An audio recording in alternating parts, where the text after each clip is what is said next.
Hey there, welcome to another edition of AfterShark here on walletpop.com. I'm Jason Cochran, and I am lucky enough to be sitting here talking to, from Chicago, the shoe Professa, Nicole Jones from Pillars of Slippers. Hi. Hey Jason, how are you? Welcome to AfterShark. Thanks for coming. Oh, no problem. Thanks for having me.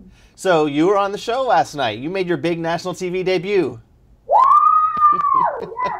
And I think you made a really big impression on those guys. You know what? After he said, that I was brilliant, but at the same time kind of nutty, he was right on target with that. I am kind of brilliant, a little nutty, creative in my thinking, and looking forward to the future. Kevin O'Leary called you nutbar number 6. What the heck does that even mean? He was like, well, she's an absolutely wonderful person, brilliant, but at the same time, I can go all over the place because I got great ideas. That's what creative minds do. And just so people know, the franchise was basically to throw shoe parties for upscale women and, run around in a pink SUV and throw these parties. And that was sort of the idea, right? Absolutely. When I took a look at everything that was on the show as far as adding up the total, for them to have the Hummer and all the other things, they thought that maybe they didn't need all of the great things that I believe are marketing and branding tools to take the business to the next level. And in some cases, I have to tell you that, going back and taking a look at it, they were right in some instances. And so I've been able to really refine some of the things that we had discussed at 4 Pillars of Slippers to do it more creative and less expensive for people to be able to do it. So what have you changed? Well, what I have changed right now is that there is no licensing fee, period. We've taken out that completely. Now, you regret now having gone in asking for, on the franchise model? Because it sounds like, if you hadn't, you might have made the deal. You know what? I don't regret it at all. Let me tell you why. Every single thing that I went on the show to accomplish, I have already accomplished it. It is done already. The website is completed. We have representatives that are already beginning to work for us. So it is already in the mix right now. So I don't regret one thing about it. So now you don't even need the money. You figured out another way to do it entirely.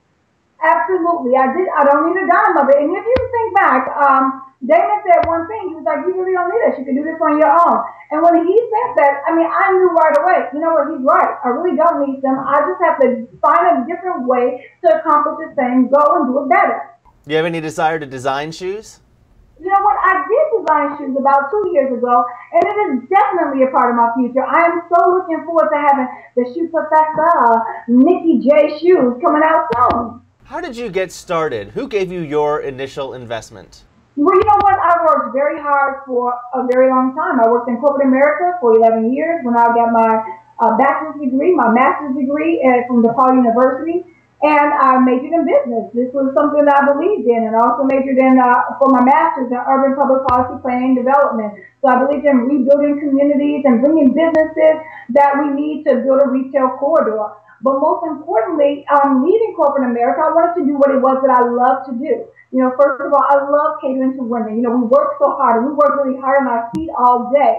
So why not go and bring pleasure to our feet? When we put on a great pair of shoes, we feel good about that pair of shoes. Those shoes just ignite us. It gives us this energy, this thrill that, it's unparalleled experience when you put on a great pair of new shoes. 80 or 90% of the initial impression that you make, it's all about performance. It's all about setting a scene. What advice would you give to young business people about branding themselves the way you've done for you? People have to learn to step out of their comfort zone, okay? I know the Shoe Professa name is kind of like, where did that come from? Well, sometimes you just got to take that energy, that flow of what it is that you're feeling, and not be afraid to express it. Or you could be called Nutbar Factor 6 on national television, but apparently you're okay with that. Oh, absolutely. Because I don't think you really are Nutbar Factor 6. I think this is, obviously, this is all very carefully crafted persona that you put on. You have to be able to say, hey, I have an idea, trust that idea, put some effort and some work behind it, and go out there and make it happen. Nicole Jones, thank you for joining us. You've heard her message. Brand yourself, but don't be stubborn. Be willing to adapt and keep control. You can watch more business lessons from the people from Shark Tank right here on AfterShark on walletpop.com.